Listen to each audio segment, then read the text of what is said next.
So tonight, we are going to be talking about a topic that is near and dear to many people's hearts here in Puna and East Hawaii. Not in a great way. We're going to be talking about Albizia, and Albizia has been a big focus of the work that BIISC has done since 2014. Actually, starting in 2013, the year before Isel, was when we had our first Albizia mitigation project. So this is something that we've been working on for a long time, and we've heard from a lot of you out in the community about how important it is to you for assistance with this tree. So tonight we have our forest response coordinator, Dustin Swan. Dustin is here to talk about the work that BIISC does and also talk about the work that you can do as a community member to try and get some mitigation for your community, your neighborhood, maybe even your neighboring lot. Dustin worked for several years in California and Washington State in natural resource and wildland fire management for the U.S. Forest Service before he came here to be with us here in Hawaii Island. He actually started with BIISC 6 years ago as an Albizia volunteer. That was our first encounter with Dustin. And gosh, Dustin, I guess you just loved killing Albizia so much you had to go professional with it. But Albizia is not the only project that Dustin works on right now. He is also working on rapid ohia death, which is a fungal pathogen killing ohia trees here on Hawaii Island and now on Kauai Island. He transitioned into early detection role for that response effort, and at the end of 2020, he took over coordination efforts for both rapid ohia death and Albizia. And in general, Dustin is working on forest response issues. We continue to monitor the health of the ohia across Hawaii Island and support ongoing research efforts on ROD. And this year, we are getting back into working with the community to address the issues of Albizia. So I am going to turn it over to you, Dustin, and let you share screen after you say hi to people so that we can see your face. Oh, just a sec. Okay, is my screen shared? We have there it is. All Excellent. right. Okay. Yeah, thank you so much, Franny. Oh shoot, I just did something. It still looks good. I apologize. I just did something on my end. Hold on. That's okay. Small technical problems always pop up in these things. Just want to welcome everyone. And if you're coming in a little late, just a reminder that you can use the chat or the Q&A, or if you're on Facebook, you can go ahead and type your questions into the discussion there, and we will pass those on to Dustin as the night progresses. All right. Can you see my screen again, Franny? Yes. Perfect. All right. Thank you so much. As Franny said, my name is Dustin Swan. I'm the Forest Response Coordinator with Big Island Invasive Species Committee. I want to give a big mahalo to Franny and her outreach team for putting on these webinars. We really appreciate all the work that they do to engage our local communities here in invasive species awareness. So tonight we're going to talk a little bit about the history of Albizia. We'll explore why it's such a big problem here in Hawaii, and learn how to safely and effectively treat Albizia. We'll also talk about how to deal with Albizia on your neighbor lots or your neighbor's lots. So a little bit of history about Albizia. Falcataria malucana, it's native to the Molucca Islands and Indonesia.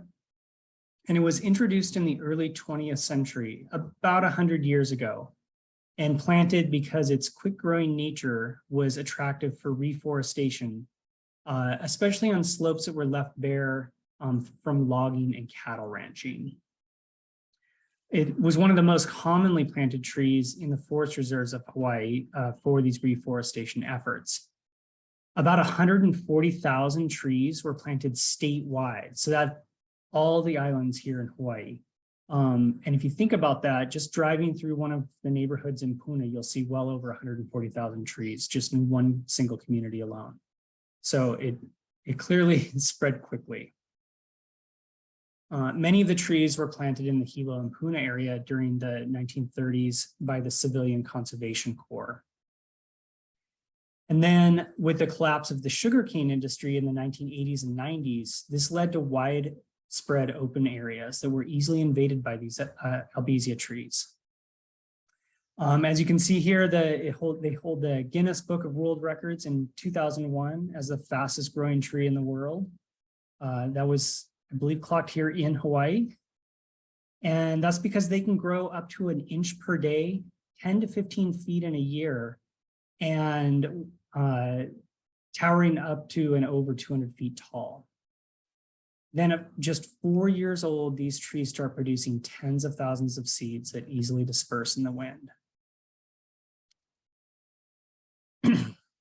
So why is Albizia such a problem? Well, as I mentioned, it grows very quickly and doesn't take the time to put on solid structure like an ohia tree. So they grow these really brittle branches in a very shallow root system. And that causes them to easily fall over or break during a heavy wind or a storm. They cause damage to important infrastructure when they fall on power lines. They can fall on roads, homes. And if you were here in August of 2014, then you likely remember Tropical Storm Iselle, which slammed into Lower Puna. It knocked down tons of Albizia trees. They quickly blocked emergency access routes. Residents were left stranded in their neighborhoods. And it was estimated about 30,000 people were left without power. And some of these outages lasted for several weeks. There were millions of dollars of damage, and it was almost entirely due to Albizia trees coming down in the storm. Helco estimated they spent about $13 million just to clean up after Iselle alone. And it's estimated that 90% of the calls about power outages today are from falling Albizia. Just to note, it doesn't even take a strong wind event for an Albizia tree to come down. As I mentioned, they're very brittle. And so these branches can break off, or the main stems can break and fall at any time. In this picture, a tree that was well over 3 foot in diameter came down over power lines, servicing the Hamakua coast. This was just a typical Hawaii trade wind day, nothing exceptional about the winds here. And this tree came down on the lines. It took Helco working through the night and most of the next day to restore power to the homes and businesses serviced by these lines. It's also a nitrogen-fixing legume. And so what does that mean? Albizia takes nitrogen from the air and converts it into plant-available nitrogen.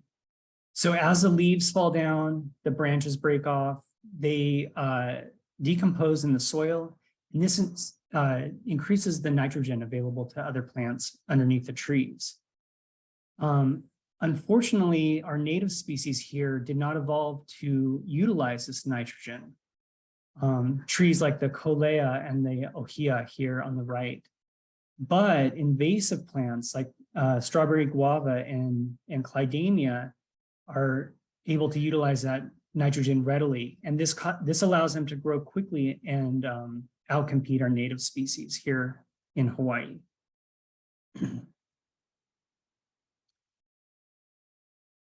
As I've mentioned, Albizia grows fast and it easily invades new areas. So in this photo, you can see this is an old fallow cane field. It probably went out of business in the 80s or 90s. In 2011, we have this one single tree here. Just a couple years later, there's an entire sea of keiki coming up under that tree. And then within 9 years, that single tree has turned into a forest of Albizia. This is a dense thicket. These trees are producing, thousands and thousands of seeds, and it will continue to spread and invade new areas up the Hamakua coast.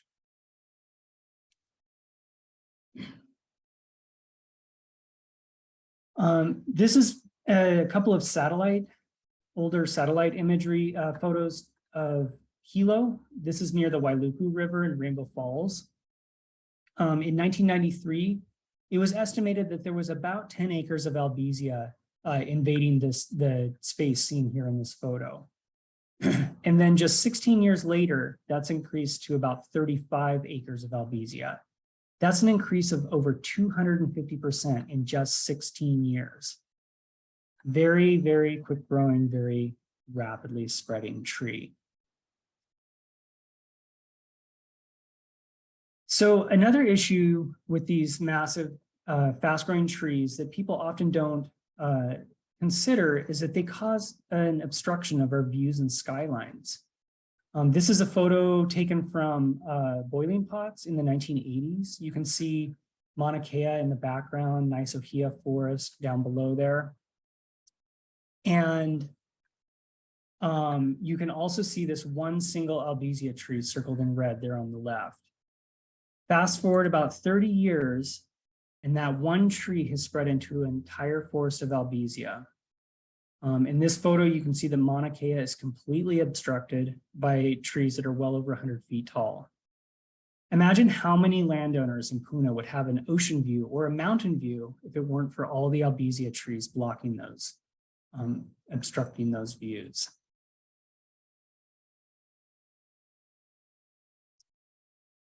So before we get started into how to treat Albizia trees, we do need to discuss the difference between hazardous and non-hazardous trees. A tree that is hazardous is going to require some sort of professional mitigation before it's treated.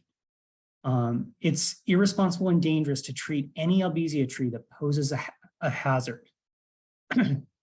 So, and today, I just want to nail this in. We're here to learn how to treat non-hazard Albizia trees. So what makes a tree hazardous? When you're determining whether you should treat a tree, it's important to ask some of the following questions. Does that, if a branch breaks off or that tree falls over, does it pose a hazard or a risk to things like power lines, buildings such as your house or a shed? Could it fall over roads or driveways? If that tree comes down or a limb breaks off, is it going to crash into a catchment tank? Will it take out your fence or your neighbor's fence? And even if it's hanging over an area of the yard that you actively maintain or spend time in, mowing or gardening, then that tree could be a hazard. So if the answer is yes to any of these, the hazard must be dealt with before you treat it with the application method that we're going to talk about tonight. On the flip side of this, a non-hazard tree does not pose any safety risk. And again, we're only treating non-hazardous trees. There's a couple things to keep in mind too.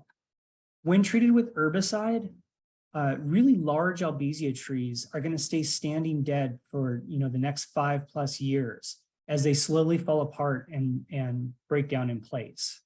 So if you are considering developing or bulldozing that property within the next 5 years, and there's these large Albizia trees, we would recommend that you hold off on treating because when you contact a dozer operator or an arborist to come in and mitigate those trees or doze them out of the way, they won't want to do it.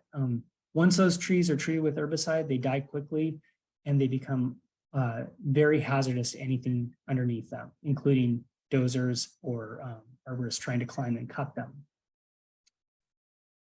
Another quick thing that I just want to touch on, sometimes a tree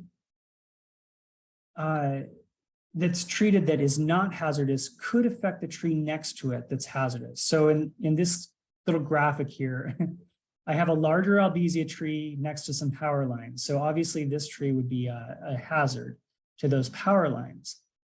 But the smaller tree next to it wouldn't be. However, Albizia are able to graft their roots below the soil and start sharing resources between the two trees.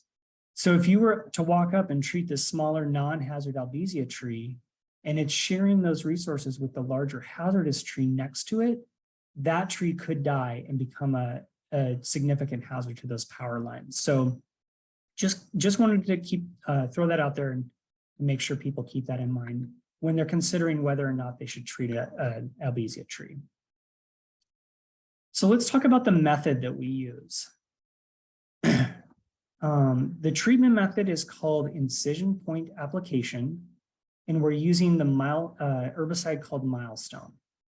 This application method is also known as hack and squirt, which you'll see why in just here in a minute. So a couple things about Milestone. It's an aminopyrrolid. It's classified as a reduced risk pesticide by the EPA. And in fact, it's rated at the lowest category of risk, which is a category 4. This means that it's practically non-toxic to humans and mammals.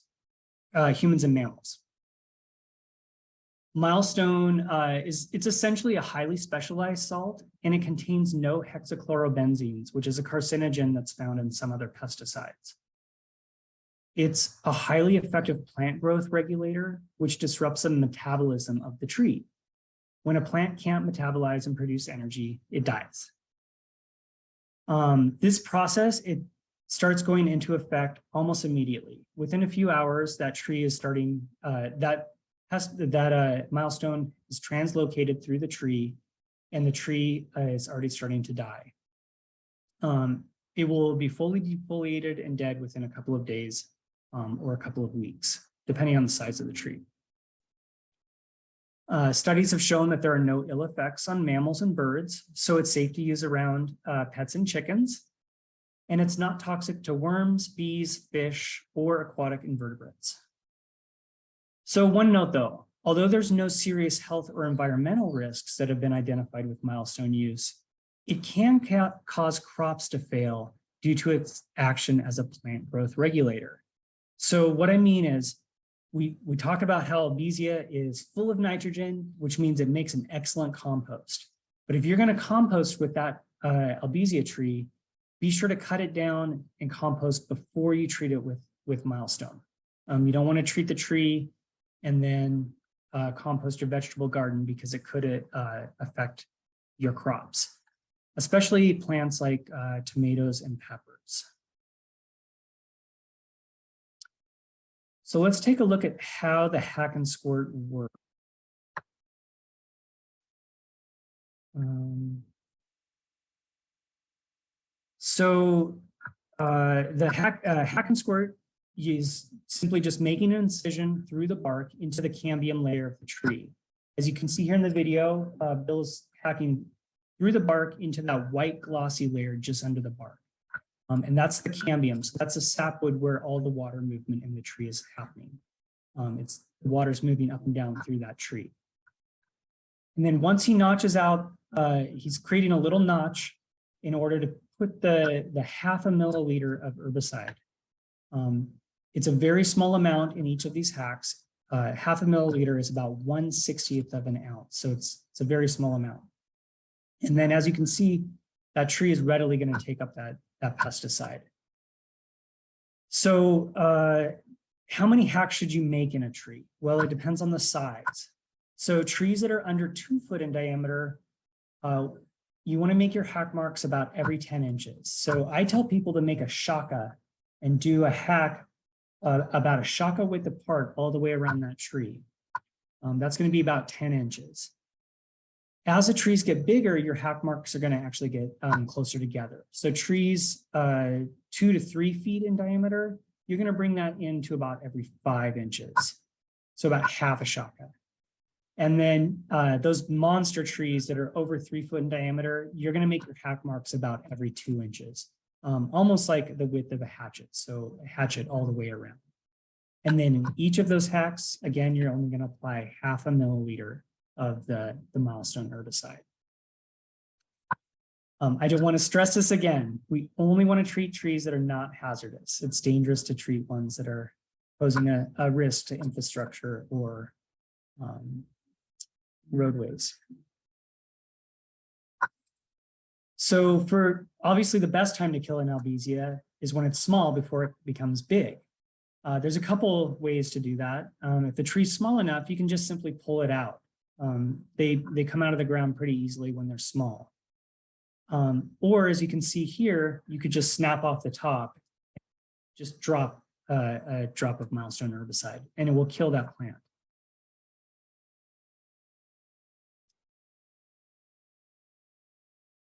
And this is just a fun little time lapse here of Bill treating a cluster of Albizia trees. Just to play. So here he treated about a dozen trees. It maybe took about 10 minutes. So it's really fast and easy to use this method and apply this herbicide. Those smaller trees up front here, they maybe took 2 incision hacks. And then the ones in the back, those might have been, 4 or 5 hacks around that stem.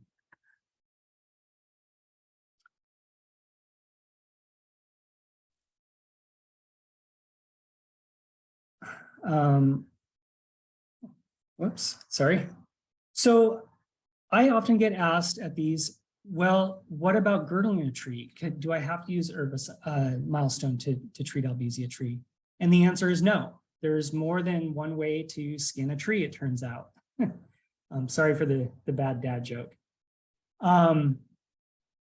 So we don't recommend girdling a tree like just a standard small girdle around the tree, because usually that isn't enough to kill an Albizia tree. Oftentimes they'll resprout below the girdle. However, I've recently learned about this method called, sorry, I forgot the name of it. Anyway, so it's basically an exaggerated method of girdling. You're going to start about 4 to 5 feet above the ground. Sorry, it's called ring barking. So you're going to start about 4 to 5 feet above the ground, and you're basically going to peel all the bark down all the way to the ground. This can be done on any size tree, but it's probably going to be a little bit easier on the smaller trees because the bark is still thin. As Albizia trees get larger, the bark is pretty thick. But when done properly, this method will kill the Albizia and it won't resprout. There's a couple of considerations though. When Albizia is treated with Milestone, it will die quickly, and usually it just breaks apart from the top down over time. So those fine branches are going to fall off, and then the larger branches, and eventually that main stem is going to come down. A tree that is ring barked is going to take longer to completely die, and it usually will rot at the base where the bark was peeled back. So this can lead to a less predictable and catastrophic failure where the entire tree will just fall over. Just something to keep in mind. Both methods is if a dead Albizia is a hazard, so you want to avoid doing anything under a dead Albizia tree either way. All right, so I'm actually going to stop real quick and ask the team if there's any questions at this point.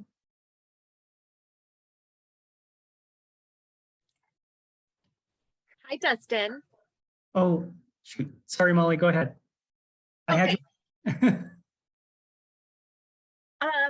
So we have some questions about hazardous Albizia, which you knew we were going to have. People that live across the street from vacant lands where they can tell the Albizia is starting to grow and starting to become hazardous. Maybe it's not hazardous yet, but it's starting to come across the easement. I'm sorry, I know this is a tough question. What can we do about that? So I'm actually going to talk a little bit about this In a bit. Presentation. Yeah. Okay.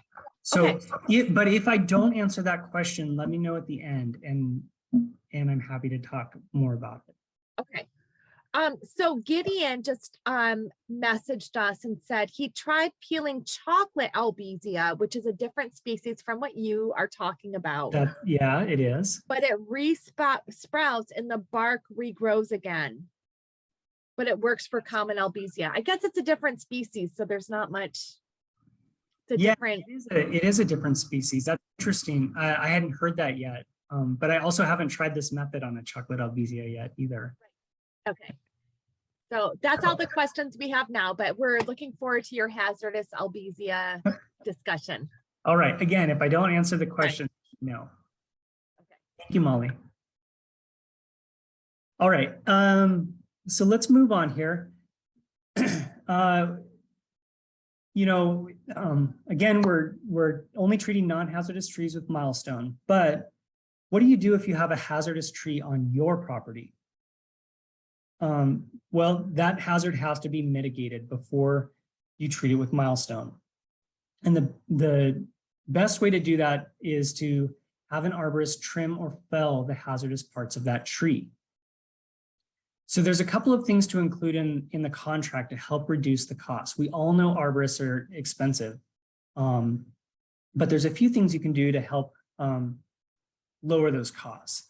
First, you can ask them to leave the debris on site. As I've mentioned, Albizia is full of nitrogen. It's a great compost for the soil. And it breaks down relatively quickly once it's on the ground. So you can just have them leave that material on site. If you ask them to coordinate having that hauled away, it could, double or triple the cost of that project. You can also ask them to treat the stumps with herbicide. And you want to do this because they're going to resprout. When you cut back an Albizia tree, unless you ring bark it, 100% of the time it's going to resprout unless it's treated. And then one really good method is to just ask them to cut only the hazardous parts of the tree. And so what I mean by that, you can see in this project, this was a project we did along Maku'u and HPP several years ago. And we contracted with arborists to cut back the hazardous portions of these Albizia trees that you can see circled here.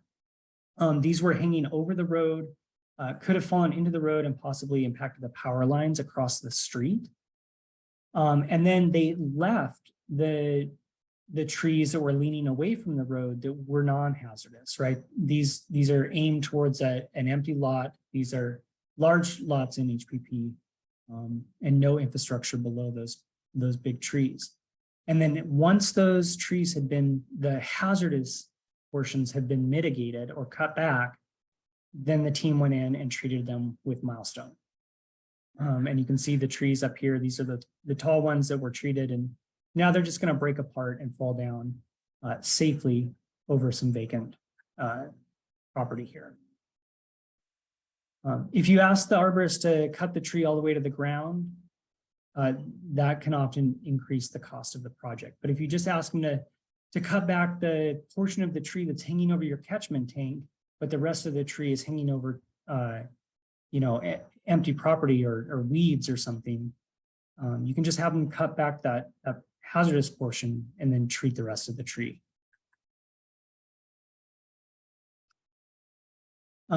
Okay, but what if the trees are on your neighbor's property? So there's a couple things you can do. If the trees are not hazardous, the best thing to do is just reach out to your neighbor and ask if you can enter their property and treat the non-hazardous trees.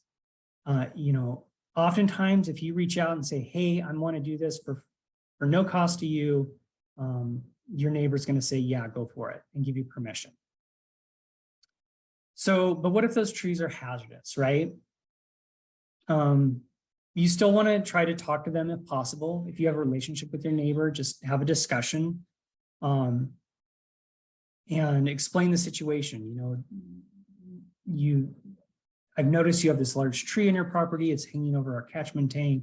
If that thing comes down, it's gonna crush our water supply. And sometimes, people will say, yeah, oh, no problem. I'll deal with that and have it taken care of. But usually you're not going to know your neighbor, right? You're not going to have that relationship with them. So the next thing to do is to send them a certified letter. We have templates on our website that are available in both English and Japanese. Templates are a great starting point for contacting your neighbor about their hazardous trees. Be sure to take photos clearly showing the hazard. And what I mean by that is in the photo frame, you want to get the tree that's hazardous and whatever it's hazardous to. So if that tall tree is hanging over your driveway and car, be sure to get both of those in the photo. And take several photos. And make sure that you make copies of everything that you send. You want to keep copies of all the you want to create documentation for everything that you send. Hawaii County has a TMK website where you can get the address and owner names, and all this information is available on our website at BIISC.org/Albizia. including the links to the Hawaii County TMK website. Dustin, I just want to just clarify something really quick. Sure. If you're talking about when people have a neighbor who's an absentee landowner who isn't on the property, because it seems like the best thing is if there's someone living there, just go talk to them, right? Exactly. Yeah.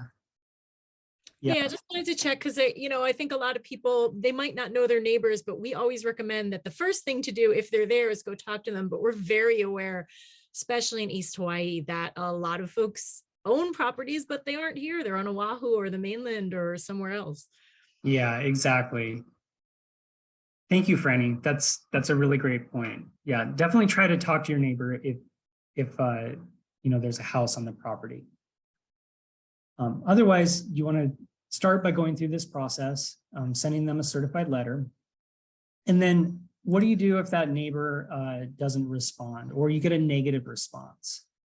Well, the next step is to reach out to the county with all of the documentation, including your photos that you took. So Section 20, Article 2 of the Hawaii County Code addresses trees within the front 100 feet of the property, facing a county road, or that pose an imminent danger to a neighboring property. This whole process, again, is outlined on the website. So you don't have to memorize what I'm talking about here tonight. When the county, you do the reporting through a website. The link is on the BIISC page. And when you're reporting through the county website, you want to be sure to select the option for unsafe flora pose imminent danger. And the reason you want to select that is because this is an automated process where the county is going to send out a letter to the landowner. And in that letter, they're going to say, it's going to be, we've been contacted about hazardous trees on your property. If we have to take action, we could potentially put a lien on that property. And so, a certain number of lot owners are going to choose to take care of that hazard. We have a couple of fairly recent success stories where neighbors have reached out to, one neighbor had reached out to the neighbor behind them down in Hawaiian Beaches, and that landowner contacted an arborist and had the tree taken down. And then we went in and showed him how to safely treat that tree once it had been brought down. So the other thing to do, you can either wait for the county to respond or simultaneously contact the state Hawaii Emergency Management Agency. Act 76 allows the state or a state representative to enter a property and mitigate hazards. But I need to note that they're currently working on a process to make it easier to report hazard trees to HIEMA. We anticipate these changes to go into effect fairly soon, so stay tuned. When this new process comes out, we'll definitely have more information about it on our website. Right now, there's not a really good way to report hazard trees to the state. So like I said, just stay tuned. That's coming. And another thing to note, if the state or county acts on mitigating a hazardous tree, that landowner could have a lien placed on their property.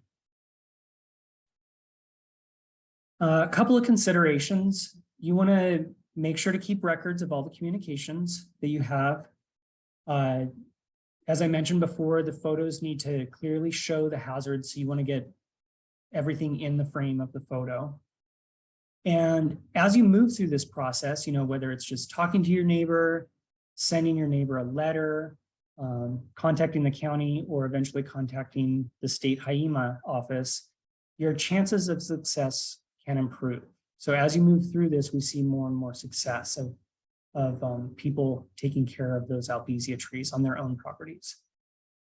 No matter what, this whole process does take time, and the best time to start that process is today. So again, all this information is clearly outlined on our website. We have a list of certified arborists and templates at BIISC.org/Albizia. And then kind of lastly for this portion, in April 2019, SB 464 became law, and this authorizes a property owner or an agent to enter an adjacent property with Albizia. But this is under certain conditions in order to control trees before they become hazardous. Molly, I think this is kind of touching on the question that you were asking me earlier. There's a few things that need to be met, such as you do have to consult with a certified arborist, and they have to provide a tree risk assessment for that property or for those trees that you want to treat. You need to make at least 2 attempts to contact the landowner through registered mail. But once you have all that, once you've documented those 2 attempts and you have a tree risk assessment from a qualified arborist, you can legally enter that property without permission and treat the non-hazard trees. I want to stress this again, though. This only allows you to enter and treat non-hazard trees. If you go and treat a hazardous tree on that property, you can be held liable if it damages any infrastructure. This is only to treat non-hazard trees. So I'm actually going to stop here and see if we have any more questions, or make sure, Molly, did these answer the questions that we had before? I just want to note on that law, Dustin, it does allow you to pay an arborist at your own expense to remove the neighbor's hazard trees. So if you wanted to spend that kind of money on the neighbor's property, that is also covered under the law. I don't think we've had anybody that I've seen do that, but it is a possibility. Thank you for that, Franny. Sure. Yeah, I don't know. I would not want to pay thousands of dollars to have my neighbor's trees mitigated. Were there any more questions, Molly? There's no questions, but I guess we need to be watching like our vacant lots and like watching the Albizia grow and think about it as a responsible landowner before they get too big and start. It's just too bad because for so many people it's too late, and now we have these laws where we can go in to their properties, but if it's a hazardous tree, there's nothing that can be done except for hiring a licensed arborist. Yeah, I mean, that's the problem. These big hazard trees have to be mitigated before they can be dealt with safely. Yeah. Albizia is the fastest growing tree in the world, but only here in Hawaii. If you grow in California, Australia, Florida, it is not going to grow as fast as it does here. Well, all sorts of things. Different subject. Hawaii. Thank you, Molly. Thank you. So I don't see any more questions. Okay. I'm going to move on then. So what else is being done to deal with Albizia in our communities? I just want to touch on a couple of projects that BIISC has been working with. So we've partnered with various groups and received grant funding to coordinate and mitigate hazard Albizia along priority roadways. Well, all Albizia, not just hazard. So this includes emergency egress routes of highways and roadways in neighborhoods and along highway, emergency egress routes along other infrastructure or other, roadways. Anyway, so here's a project in HPP in 2018. We received funding through a grant and aid, and we're able to complete a project in HPP on Maku'u between the Pahoa Keau Highway and Railroad Ave. This is an emergency egress route for residents of Lower Puna. Railroad Ave is. So we wanted to clear out these hazardous Albizia trees so that if another storm came through, people could safely exit Lower Puna through Railroad and out Maku'u. So our team went in, we surveyed for Albizia on properties along Maku'u and contacted owners, and then worked with an arborist to mitigate hazard trees. There were just over 80 properties that had trees that we contacted, and 54 of those properties had hazard trees that the arborists were able to mitigate. This was a stretch of about 2 miles of roadway. In 2018, And at this site, it cost about $145,000 to mitigate 406 hazard trees along Makuu. And then after those trees were mitigated, our team went in and treated over 7,800 non-hazard Albizia trees and the stumps.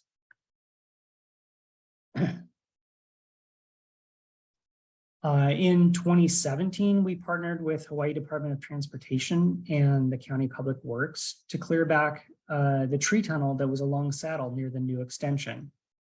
If you've been here on island long enough, you'll probably remember the tree tunnel up the Gila side of Saddle Road.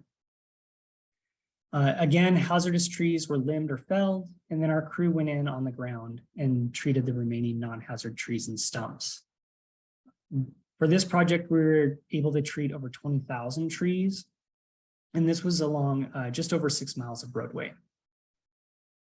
And I just want to note, since this project, we've done some smaller scale roadside treatments to try and keep these roadways safe from resprouting Albizia trees.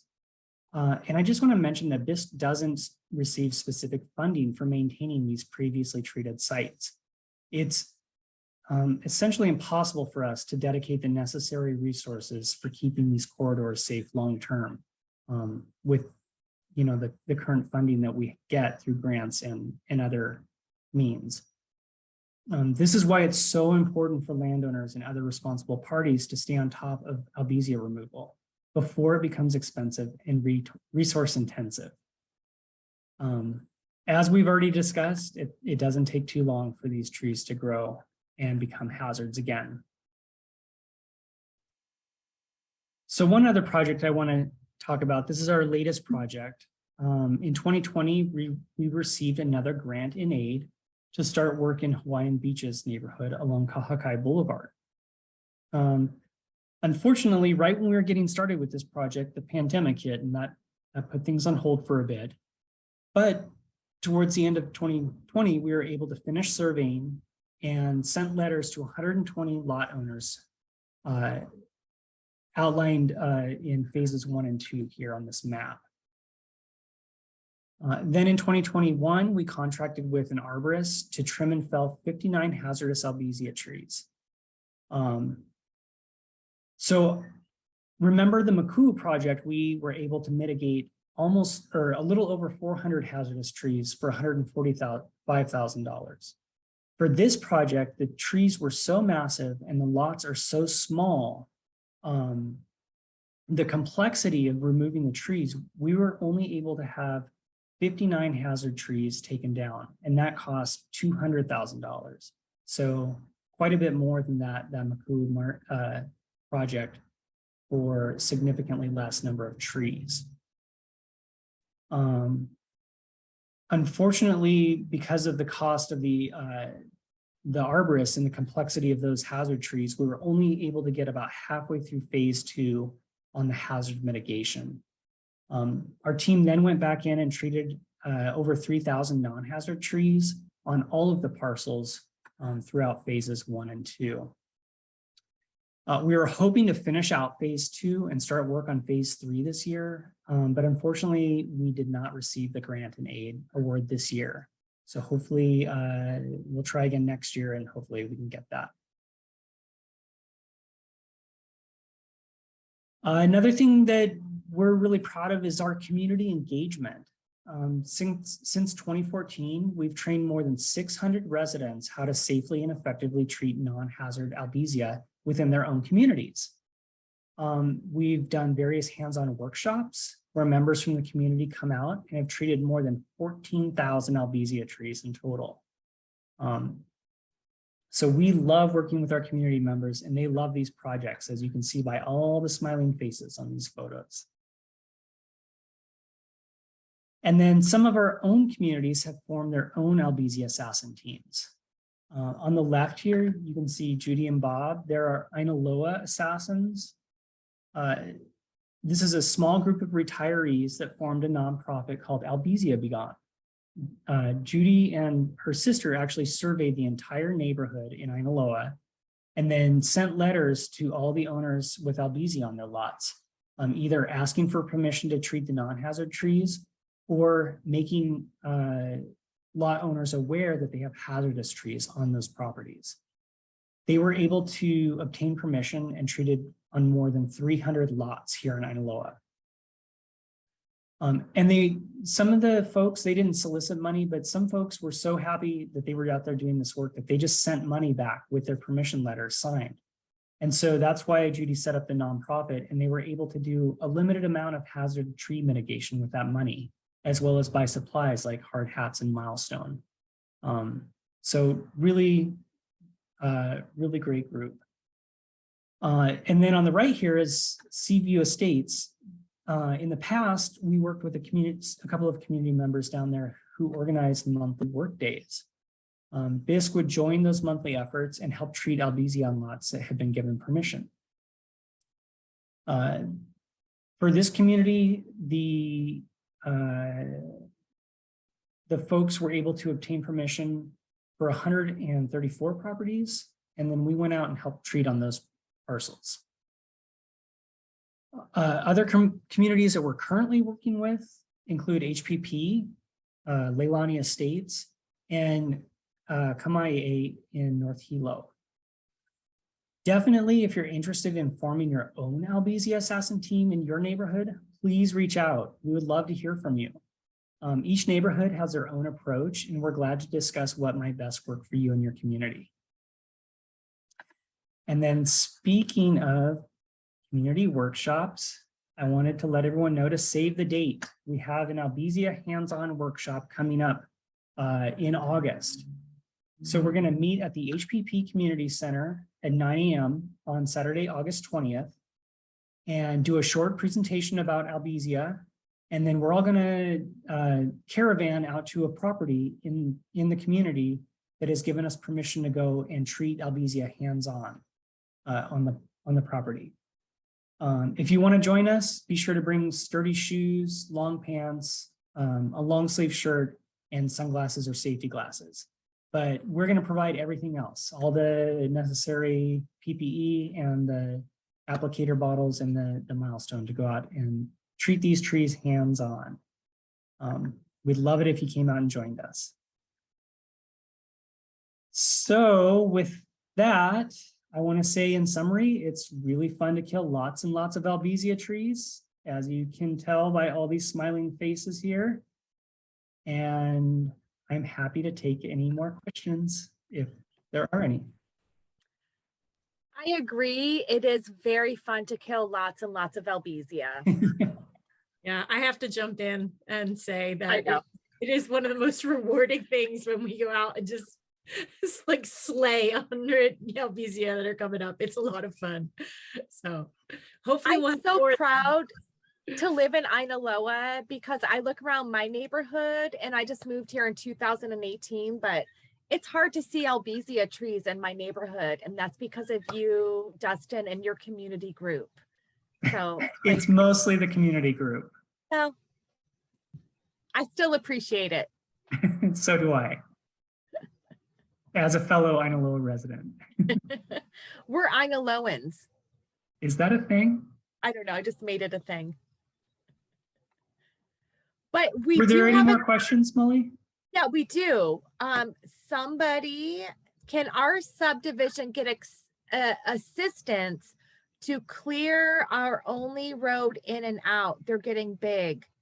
They have been felt with once about every 7 years ago.